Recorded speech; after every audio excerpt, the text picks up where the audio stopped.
오늘은 본문의 말씀 가지고 세 가지 소리라는 제목으로 말씀을 나누고자 합니다. 우리는 인생을 살면서 항상 세 가지 소리를 들으며 살죠. 첫 번째 듣는 소리가 나면서 우리는 사람의 소리부터 듣습니다. 어릴 때 부모님의 가르침, 또 부모님의 야단 소리, 이런 부모님의 음성부터 해서 또 학교를 가면 친구들의 소리, 친구들과 떠들고 나누는 이런 소리로 이제 사회성을 키우기도 합니다. 좀 더 이제 시간이 지나면 이제 사람들이 만들어 놓은 성과물, 그들의 업적들 이런 걸 가지고 또 사람의 소리를 배우기도 하죠. 사람의 소리는 좋은 것도 있고 나쁜 것도 있습니다. 사람의 소리 자체가 좋다거나 또는 나쁘다거나 그렇게 할 수 없이 좋은 것도 있고 나쁜 것도 있죠. 옛말에 보면 세 사람이 가면 그 중에 반드시 나의 스승이 있다 이런 말이 있죠. 세 사람이 모여도 그 중에는 반드시 배울 점이 있다라는 그런 말입니다. 그만큼 사람의 소리에는 좋은 소리도 많습니다. 조선시대 이율곡 선생님이 지은 학문 입문서에는 경몽요결이라는 책이 있습니다.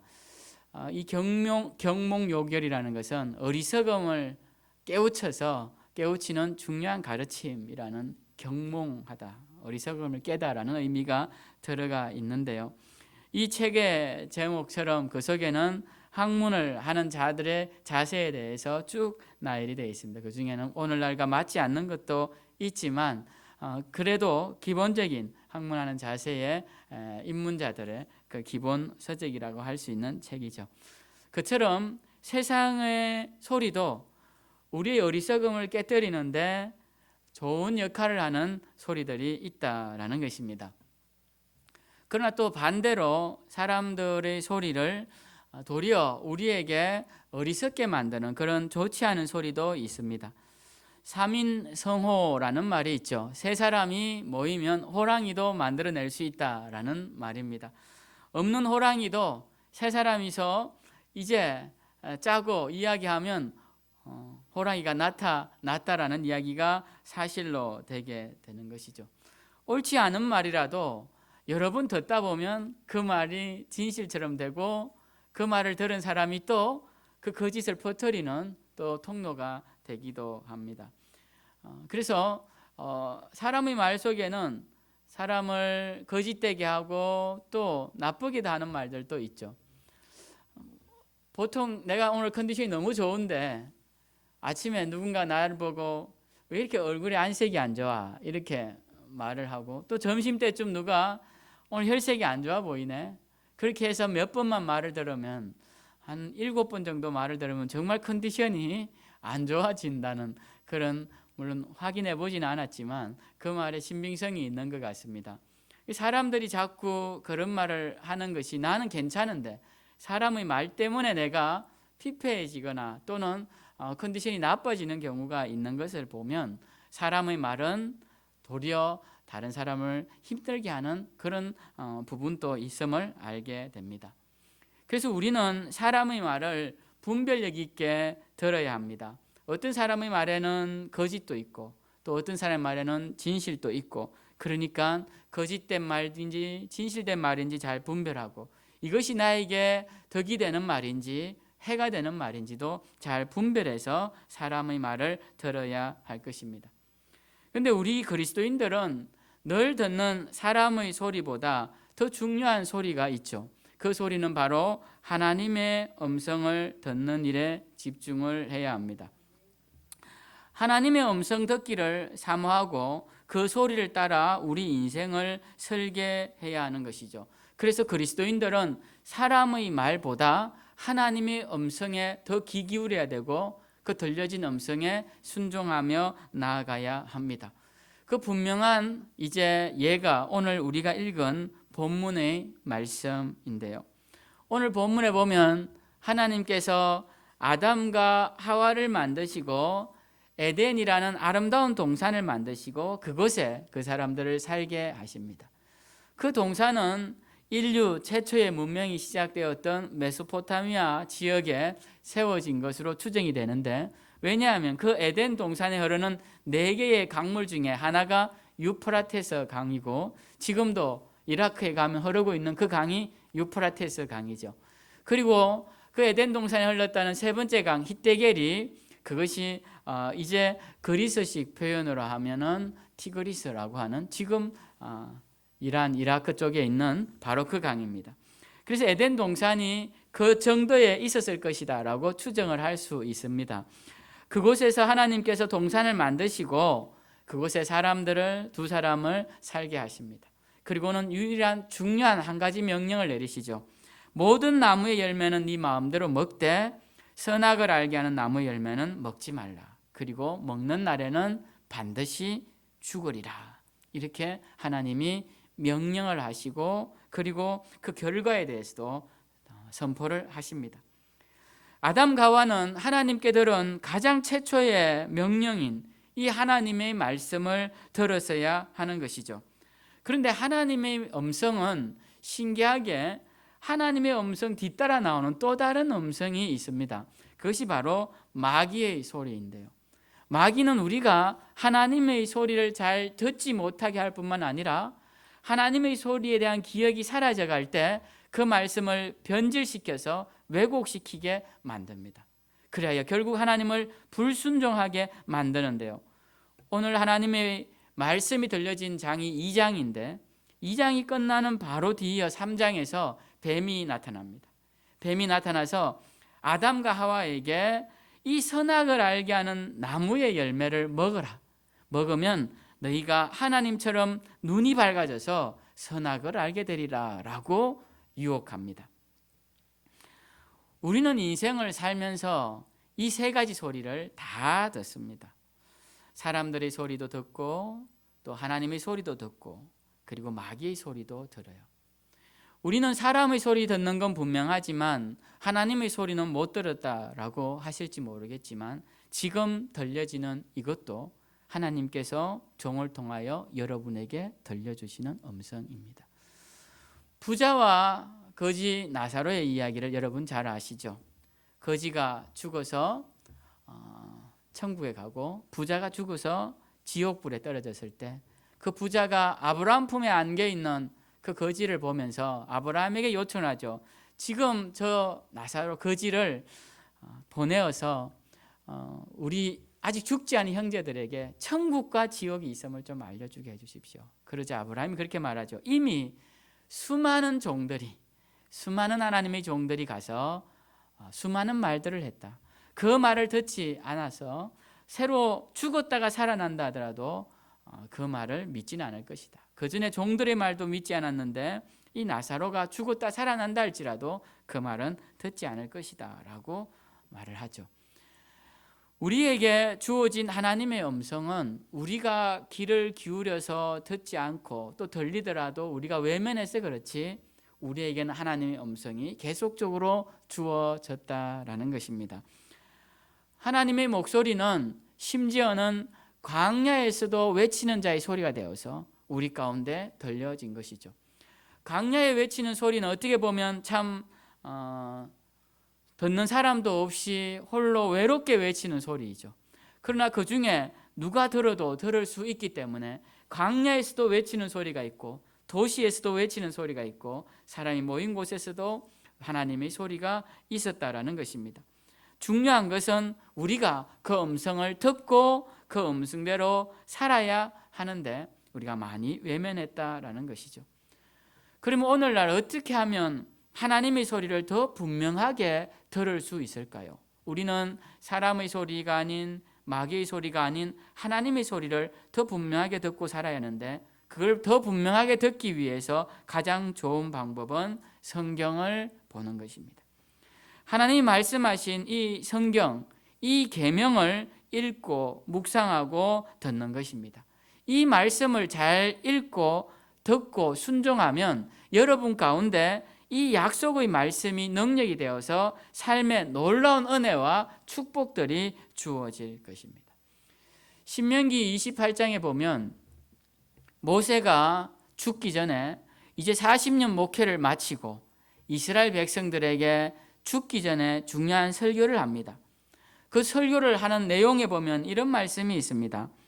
당신들이 우리 하나님 여호와의 말씀을 듣고 그분의 명령을 지켜 행하면 하나님 여호와께서 우리를 세계 모든 민족 위에 뛰어나게 하실 것입니다. 우리 하나님 여호와의 말씀을 청종하면 모든 복이 당신들에게 임할 터인데 성읍에서도 복을 받고 들에서도 복을 받을 것이며 당신들의 자녀들이 복을 받을 것이고 당신 땅에 나는 소산이 복을 받을 것이고 당신이 키우는 짐승의 새끼가 복을 받을 것이며 떡반죽 그릇까지 복을 받을 것입니다. 이렇게 말씀을 합니다. 모세의 마지막 설교이기도 하죠. 그가 죽기 전에 이스라엘 백성들에게 한 중요한 설교는 바로 축복에 대한 약속입니다.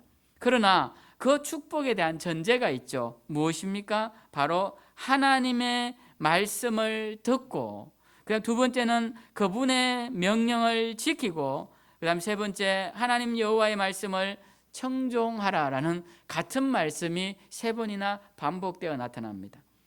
우리에게 하나님이 약속된 놀라운 축복을 누리는 방법은 하나님의 음성을 듣고 그 말씀대로 따라가는 것입니다. 그것이 하나님의 음성을 듣는 자가 누리는 축복이고 또 그 축복을 누리기 위해서는 반드시 그 전제 조건을 충족시켜야 하는 것입니다.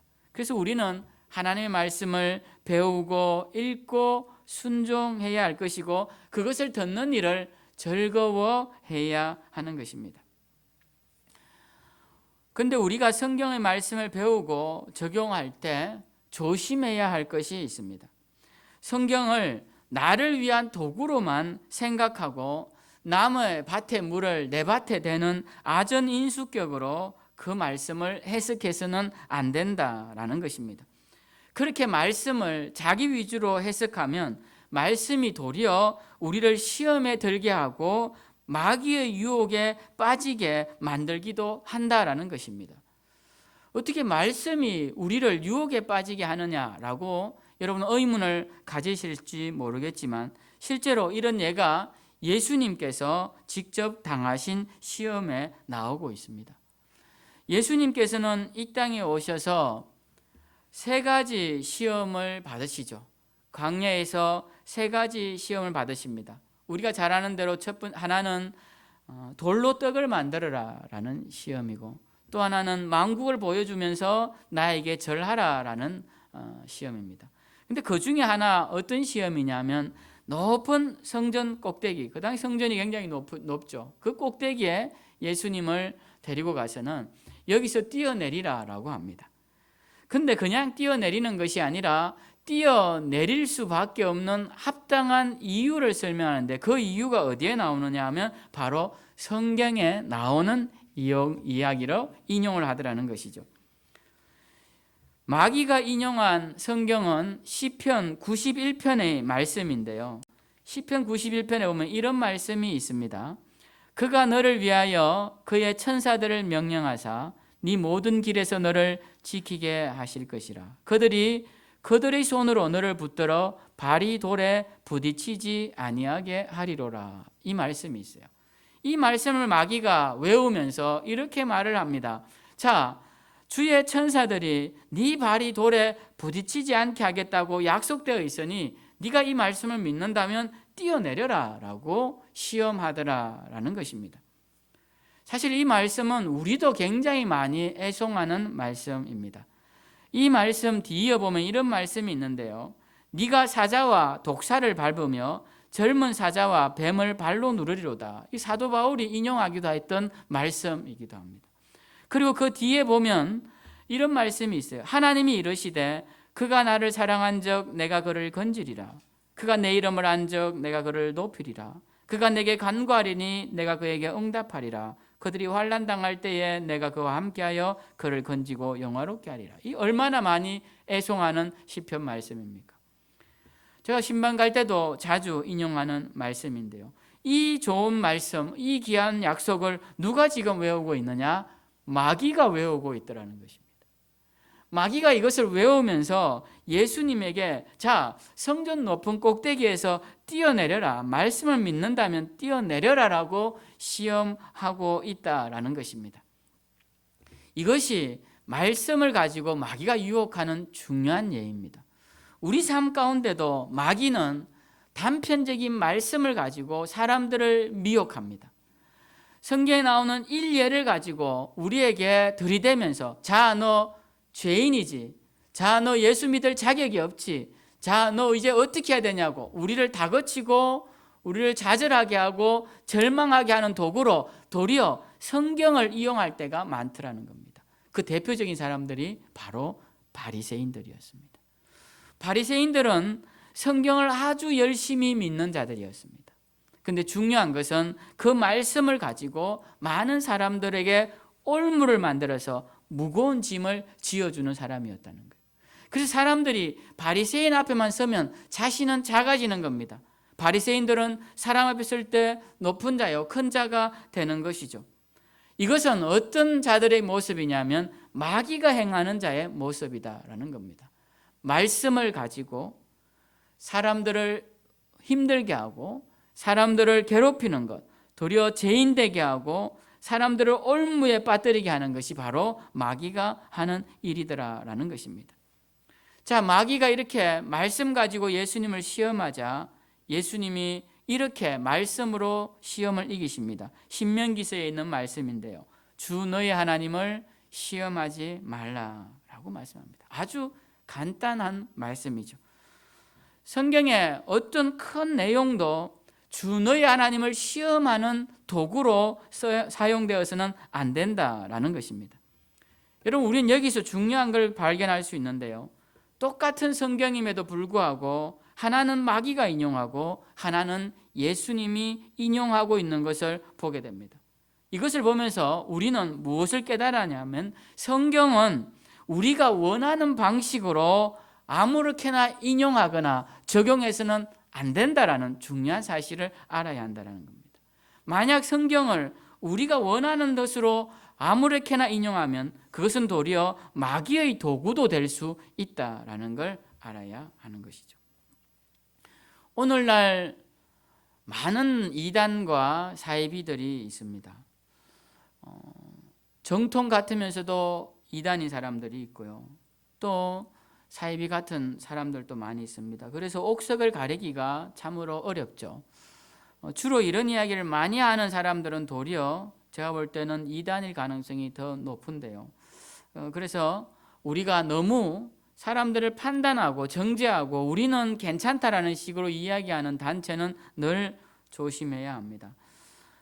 이단과 사이비를 나누는 것, 가리는 굉장히 어려운 일이죠. 그런데 분명한 것은 이단들도 사이비들도 모두 다 성경을 가지고 이야기한다라는 겁니다. 그래서 우리는 늘 분별력 있게 바라보아야 하는 것이죠. 제가 얼마 전에 모르는 어떤 사람이 우편으로 책 3권을 보내왔습니다. 보통 그렇게 오는 책들이 별로 좋은 책들이 아니라서 대충 보고 버리는 경우가 많은데요. 버릴까 하다가 그래도 어떤 책인가 싶어 이렇게 들여다 보았습니다. 내용이 별 잘못된 내용도 없어 보이고 복음적인 내용이라서 성경을 해석해 놓은 책이라 보다가 정리해 놓은 소책자가 있더라고요. 그래서 그걸 다시 좀 꼼꼼히 읽어보니까 맨 뒤에 뭐라고 되어 있느냐 하면 예수님의 종말이 2000 몇 년부터 2000 몇 년 사이에 이루어질 것이다 라고 해놨더라고요. 그리고 매 7년마다 9월에 재앙이 임하였는데 그 임한 재앙을 잘 기술해 놓고 앞으로도 그런 일들이 일어날 것이라고 예언을 해놓고 있더라는 것입니다. 저는 이런 책을 보면서 물론 미래의 일은 맞을 수도 있고 틀릴 수도 있지만 우리가 본질을 흐리고 있는 책들은 조심해야 된다라는 생각을 하게 돼요. 언제 예수님이 오시느냐, 성경은 그것을 강조하지 않습니다. 성경은 우리에게 주님이 언제 오시는지를 가르치기보다는 어떻게 주님 오실 날을 준비해야 하는지를 가르치고 있는 책이라는 거예요. 그래서 방점을 어디에 찍느냐가 굉장히 중요합니다. 일반적으로 사람들을 미혹하기 가장 좋은 것들은 지금 현대의 문제점들을 이야기하면서 주님 오실 날이 가까웠으니 조만간 몇 년 안에 주님이 오실 것이다 라고 사람들이 불안함을 키우고, 그래 사람을 선동하고 모으는 그런 이단들이 많이 있습니다.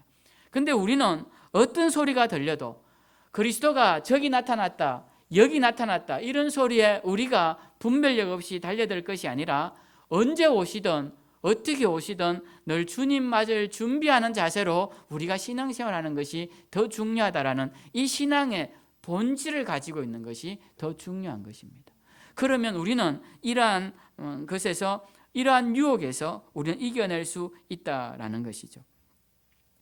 하나님의 말씀은 말씀 하나만 똑 떼어서 우리 입맛에 맞게 요리하는 책이 아닙니다. 그렇게 하다 보면 하나님의 말씀의 원의미보다 내 생각이 더 강해져서 그것이 나에게 필요한 말씀으로 해석되고 원래 성경이 의도하는 바가 변질되게 되면서 그 틈을 타서 마귀가 오늘 창세기 말씀처럼 하나님의 말씀에 몇 가지를 덧붙여서 변질시켜버리는 그런 결과가 이러고 만다라는 것입니다. 그래서 우리는 항상 하나님의 말씀을 분별력 있게 보아야 할 것이고, 하나님의 말씀이 뜻하는 바가 무엇인지를 주의 깊게 생각해 보아야 하는 것이죠. 오늘 또 본문을 보면 하나님의 말씀의 핵심, 하나님이 들려주신 음성의 핵심은 아주 짧고 간결합니다. 그건 뭐냐면 선악과를 절대 먹지 말라라는 것이에요. 아주 간단한 것이죠. 그런데 마귀가 그것을 먹으면 하나님처럼 된다라고 말을 합니다. 그것을 먹으면 하나님처럼 되어서 선악을 알게 한다라고 말을 합니다. 여러분, 이 말을 들어보면 어떤 생각이 듭니까? 하나님처럼 선악을 알게 되는 게 나쁜 일입니까? 그렇지 않죠. 선악을 알게 되는 것. 그런데 이 말 속에는 큰 함정이 있습니다. 원래 선한 사람에게는 선악을 알 필요가 없죠. 선한 사람에게 선악을 알게 한다는 말은 악을 알게 한다는 말과 동일한 말입니다. 나는 선한 사람이기 때문에. 그래서 이 마귀의 유혹은 잘 들어보면 이 하나님의 피조물, 선하게 창조된 피조물에게 악이 무엇인지 가르쳐주고, 그래서 악을 탐하도록 가르쳐주는 그것을 마귀가 지금 유혹하고 있다는 겁니다. 자, 이제 하와가 그 말을 듣고 선악과를 보니까 선악과가 보암직도 하고 먹음직도 하고 탐스럽더라는 겁니다. 언제부터 하와가 그런 생각이 들었는지는 분명히 모르겠습니다. 그런데 선악과를 맺히는 나무를 지나가면서 하와는 여러 번 보았을 것입니다. 참 예쁘네, 참 먹음직스럽네, 어렴풋이 그런 생각을 했을 수도 있겠죠. 또 안 했을 수도 있을 것입니다. 그러나 문제는 마귀의 말을 듣는 순간 그것이 더 먹음직스러워지고 더 보암직스러워지고 더 따먹고 싶게 생겼다라는 겁니다. 결국 마귀는 하와의 마음에 있는 그 정욕적인 생각들을 더 부풀리게 되는데, 그 부풀릴 수 있는 그 이유와 그 방법은 바로 하나님의 말씀에 대한 기억이 해이해졌을 때, 그리고 그 생각보다 자기의 생각이 더 강해진 것을 보고 마귀가 유혹한 것을 보게 됩니다. 우리도 마찬가지입니다. 우리가 하나님의 말씀이 점점 해이해져 가면 마귀가 우리를 유혹합니다. 하나님의 말씀이 점점 잊혀지면 우리는 우리의 생각이 더 강해집니다. 그리고 또 그 반대로 우리의 생각이 점점 강해지다 보면 하나님의 말씀이 나에게 유리한 방식으로 변질시키게 됩니다. 마귀는 그 틈을 놓치지 않는다는 것이죠.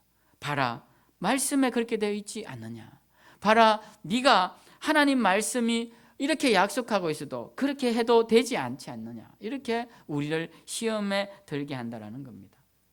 그래서 우리는 늘 하나님의 음성을 분명하게 듣고 그 말씀이 말하고자 하는 분명한 원뜻을 새겨서 비록 먹기에 거칠고 그리고 쓰고 딱딱하다 할지라도 그 말씀을 있는 그대로 받아들일 수 있는 그런 신앙이 될 때 그 말씀이 우리에게 양약이 될 것임을 잊지 말아야 하는 것입니다.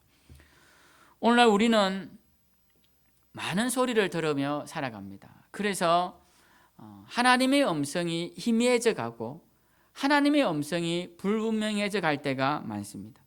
세상의 철학은 점점 사조를 따라 새로운 철학이 나오고 결국에는 어느 것도 진리가 아니라는, 그리고 어느 것도 알 수 없다는 희한한 철학까지 이르게 되는 것이죠.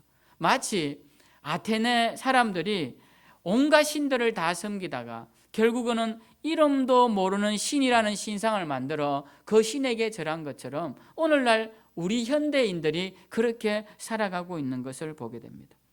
세상의 지식은 끝이 없습니다. 읽어야 할 책들도 끝이 없고 습득해야 할 지식들은 쌓이고 쌓여 있습니다. 나눠진 분야도 너무 많고 새로운 지식들도 끊임없이 이론들이 나오고 있습니다. 그런데 홍수가 나면 마실 물이 귀해지듯이 많은 지식들과 많은 말들과 정보들이 난무하는 시대이기에 우리는 점점 더 분별하기 어려운 시대를 살아가고 있습니다. 이럴 때일수록 우리는 다시 하나님의 말씀으로 돌아가야 합니다. 하나님이 우리에게 하신 분명한 그분의 음성으로 돌아가야 합니다. 선악과를 따먹지 마라 라고 하신 하나님의 분명한 명령, 그리고 먹으면 죽을 것이다 라는 하나님의 분명한 선포를 우리는 기억하고 살아야 한다는 겁니다. 그걸 마음에 새기지 않으면 우리는 우리가 하고 싶은 정욕이 솟아날 때 그 말씀이 잊혀지게 되고 그 틈을 타서 마귀가 그럴 수도 있지 않느냐, 상황이 그럴 수도 있지 않느냐, 너에게 주어진 삶을 누려야 하지 않느냐, 곧 죽을지도 모르는 위급한 상황에서도 우리에게 삶의 쾌락으로 유혹하고 있는 마귀의 계략에 넘어가고 만다라는 것입니다. 그래서 우리는 항상 하나님의 음성과 하나님의 뜻을 분별하며 살아가도록 늘 우리의 마음의 촉각을 세우고 하나님의 음성에 귀 기울이며 살아가야 할 것입니다. 하나님의 뜻을 알면서 살아가야 하는데 어떻게 하면 하나님의 뜻을 잘 알고 살아갈 수 있을까요? 그 가장 좋은 유비는 연인의 관계를 생각하면 됩니다. 사랑하는 사람에게 여러분이 원하는 것이 무엇이 있습니까? 사랑하는 사람에게 원하는 것은 딱 한 가지죠. 바로 사랑입니다. 내가 사랑하는 사람에게 사랑받기를 원하는 것이죠. 그러면 우리가 하나님께서 우리에게 원하시는 것이 무엇일까요? 하나님은 우리에게 하나님을 사랑하는 그 사랑을 원하시는 겁니다. 그래서 우리는 하나님을 섬기는데 부족한 것이 없습니다. 사랑하는데 부족한 것이 있습니까? 내가 가난해도 하나님을 사랑할 수 있고, 내가 몸이 약해도 하나님을 사랑할 수 있고, 내가 배운 것이 없어도 하나님을 사랑할 수 있어요. 하나님을 사랑하는 데는 이 모든 것들이 제약이 될 수 없습니다. 그래서 우리가 하나님의 뜻을 아는 것은 바로 하나님을 사랑하는 것이고, 그 사랑 안에 들어가서 살아가면 분명하게 하나님의 뜻대로 살아갈 수 있다는 겁니다. 그런데 오늘날 많은 연인들이 잠깐의 사랑을 끝내고 서로의 이익이 되지 않으면 헤어지고 나중에는 원망하고 원수가 되는 것을 보게 됩니다. 그런데 이러한 인간적인 습관들은 하나님과 인간의 관계에서도 그대로 행하는 것을 보게 됩니다. 처음에는 문제가 있을 때 하나님께 옵니다. 하나님 사랑합니다 하다가 또 그 문제가 해결되면 다시 돌아갑니다. 그래서 하나님을 우리 축복의 도구 정도로, 우리 문제의 해결사 정도로 생각하고 만다라는 겁니다. 달면 삼키고 서면 뱉어버리는 가장 인간적인 모습으로 하나님께 나아오니 하나님께서 오죽하시면 내가 누군가가 내 성전문을 닫아버리면 좋겠다라고까지 하시지 않겠습니까? 우리는 하나님의 뜻을 분별하고 하나님의 음성을 듣는 분명한 방법을 알고 있습니다. 그것은 하나님을 사랑하는 마음으로 성경을 읽는 것입니다. 하나님을 사랑하는 마음으로 하나님이 내 삶에 가장 우선이 된다면 하나님의 뜻과 하나님의 음성을 듣는 것입니다. 하나님이 내 삶의 중심에 계신다면 우리는 하나님의 음성을 들으며 살아가는 자죠.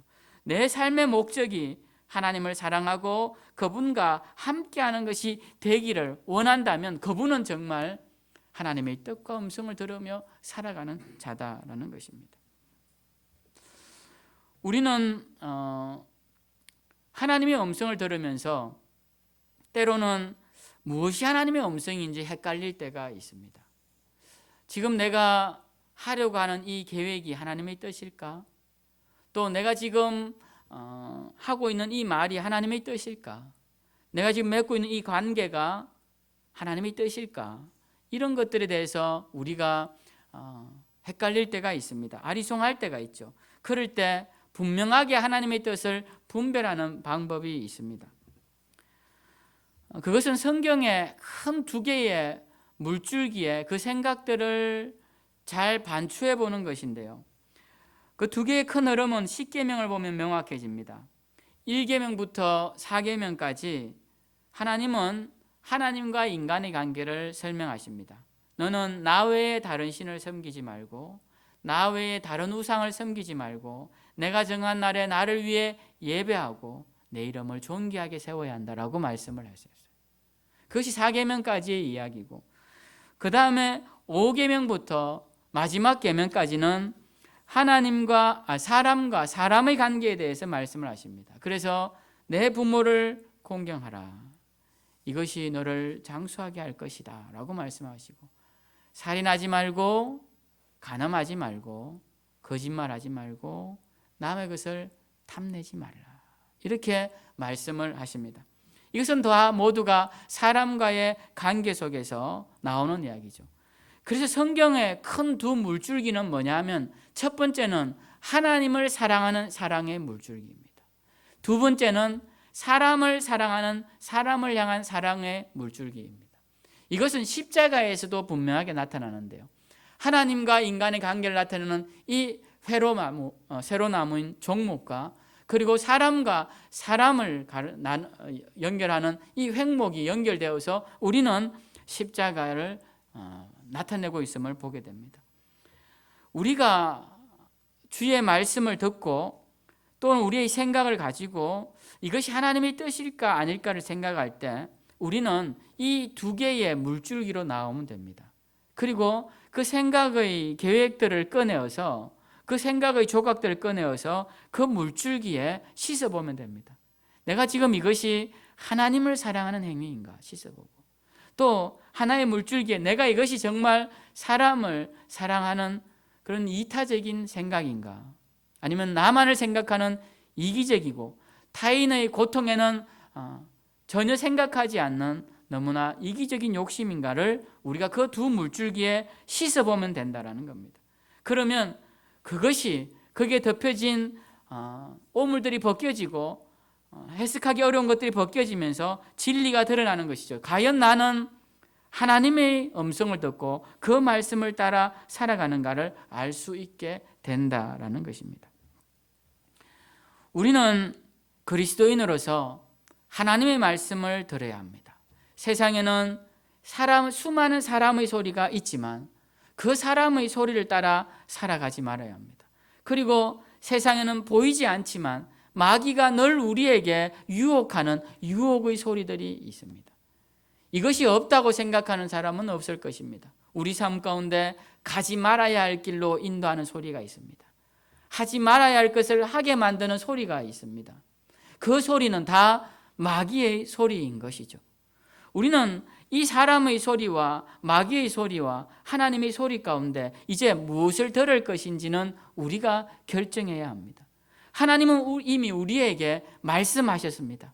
수많은 사람들을 통해 말씀하셨어요. 그리고 수많은 사람들을 통해 이 성경의 메시지를 전하게 하고 심지어는 책으로 만들어 우리에게 전해주시기까지 하셨습니다. 이제는 우리가 그 말씀을 선택하는 겁니다. 우리가 그 음성을 선택하는 겁니다. 시편 119편은 성경에서 가장 긴 장입니다. 그 장은 179절로 되어 있는 굉장히 긴 장인데요. 그 179절의 모든 절의 내용이 하나님의 말씀을 찬양하는 내용입니다. 그 내용 중 일부를 보면 159절에 이런 말씀이 있습니다. 내가 주의 법도들을 사랑합니다. 주의 인자하심을 따라 나를 살려주십시오. 160절에 보면 주의 말씀의 강령은 진리이오니 주의 모든 규례는 영원할 것입니다. 그리고 161절에 나의 마음은 주의 말씀만 경외하나이다. 나는 주의 말씀을 즐거워하나이다. 주의 율법을 사랑하나이다. 내가 하루 7번씩 주를 찬양하나이다. 166절에 보면 여호와여 내가 주의 구원을 바라며 주의 계명들을 행하였나이다. 이렇게 해서 계속적으로 주의 말씀에 대한 이야기가 나옵니다. 이 시편 기자는 주의 말씀을 이렇게 표현해요. 주의 규례, 주의 법도, 그리고 주의 율례, 그리고 주의 명령, 주의 계명, 주의 계율, 모든 말씀에 해당되는 수많은 단어들을 다 열거하면서 하나님의 말씀만이 나를 살린다라고 고백하는 것을 보게 됩니다. 이 긴 구절 동안 이 시인은 하나님의 말씀을 찬양하는 것을 보게 됩니다. 우리도 이 말씀처럼, 이 말씀의 기자처럼 하나님의 말씀을 높이고 하나님의 말씀을 듣고 하나님의 말씀을 순종하는 일에 우리의 인생의 계획을 맞추어야 하는 것입니다. 여러분, 우리의 인생이 복되게 흘러가는 가장 좋은 방법이 무엇일까요? 서점에 가서 또는 인터넷 서점에서 사람은 어떻게 살아야 하는가를 쳐보면 수많은 책들이 나옵니다. 인생은 어떻게 살아야 하는가 하면 수많은 책들이 나옵니다. 수많은 사람들이 인생이 어떻게 살아야 하는지를 한마디씩 하지만 그 책을 읽고 마지막까지 덮으면 허탈함이 찾아오게 됩니다. 과연 이것이 사람의 인생이 끝내면 가치와 의미를 던져주는 메시지일까? 라고 생각해 보면 그렇지 않음을 분명하게 생각하게 됩니다. 여러분, 우리의 인생의 가치는 어디에 있습니까? 오직 하나님의 말씀을 듣고 그 말씀을 준행하는 데 있습니다. 그래서 그 말씀을 지켜 행하는 자는 오늘 모세가 약속한 그 놀라운 축복들이 우리 삶에 일어난다라는 것입니다. 그래서 우리는 오늘 인생을 살면서 결단을 해야 합니다. 나는 누구의 말을 들으며 살 것인가? 하와처럼 하나님의 말씀을 들었지만 잊어버리고 마귀의 말과 내 생각과 탐욕이 얽매여서 그것이 서로 혼합되어서 그 말을 따라 살 것인지, 아니면 내 정욕을 죽이고 하나님의 옳은 율례와 규례를 따라 살 것인지, 그 선택의 기로에서 선택은 우리의 몫이라는 겁니다. 우리 오늘 이 말씀에서 다시 한번 다짐해야 합니다. 나는 하나님의 말씀만을 따라 살리라. 그리고 그 말씀을 분별하는데 하나님을 사랑하고 이웃을 사랑하는 이 두 개의 큰 물줄기에서 내 주시는 하나님의 음성을 분별하면서 그 말씀을 따라 살리라. 그렇게 다짐하셔서 우리 생애 동안 하나님이 약속된 놀라운 말씀의 축복들, 율례를 지키는 자에게 주시는 놀라운 축복들, 시냇가에 심은 나무의 뿌리가 시냇물에 닿아 있는 것처럼 그때 맺히는 푸르름과 열매의 축복들이 우리 삶 가운데 풍성히 넘쳐나시길 예수 그리스도 이름으로 축원드립니다.